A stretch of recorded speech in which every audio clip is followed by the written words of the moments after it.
தொடக்க கல்வி ஆசிரியர்களின் போராட்டத்தால் சிவகங்கை மாவட்டம் சிங்கமுட்டனை தாலுகாவில் உள்ள பல அரசு பள்ளிகளில் ஆசிரியர்கள் இல்லாமல் மாணவர்கள் மட்டும் வகுப்பறையில் அமர்ந்துள்ளனர்.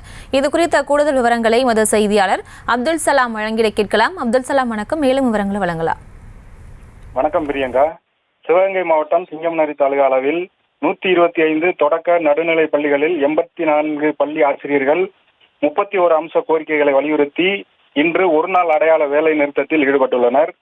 புதிய ஓய்வூதிய திட்டம் ரத்து செய்து பழைய ஓய்வூதிய திட்டத்தை மீண்டும் அமல்படுத்த வேண்டும்.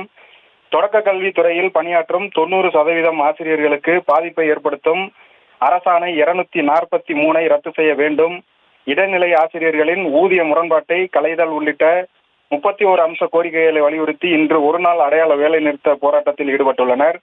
இதில் சிங்கமுட்டனை ஒன்றியத்தில் உள்ள 65 தொடக்க நடுநிலை பள்ளிகளில் 61 பள்ளி ஆசிரியர்களும், எஸ்புதூர் ஒன்றியத்தில் உள்ள 60 தொடக்க நடுநிலை பள்ளிகளில் 23 பள்ளி ஆசிரியர்கள் என மொத்தம் 84 பள்ளி ஆசிரியர்கள் 31 அம்ச கோரிக்கைகளை வலியுறுத்தி இன்று ஒரு நாள் அடையாள வேலை நிறுத்தத்தில் ஈடுபட்டுள்ளனர். பள்ளிகளுக்கு வழக்கம் போல் வந்த மாணவர்கள் ஒரு சில பள்ளிகளில் பள்ளிகள் திறக்கப்பட்டு உள்ளது. ஒரு சில பள்ளிகள் பூட்டப்பட்டு ஆசிரியர்கள் பணிக்கு வராததால் சிறிது நேரம் ஆசிரியர்கள் இல்லாமல் படித்துவிட்டு காலை உணவு திட்டத்தில் மாணவர்கள் கலந்து கொண்டு வீட்டுக்கு சென்றனர்.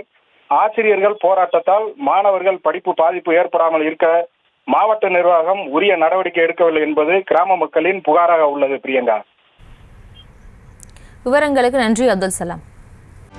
செய்திகளை உடனுக்குடனும் துல்லியமாகவும் தெரிந்து கொள்ள சப்ஸ்கிரைப் பண்ணுங்க.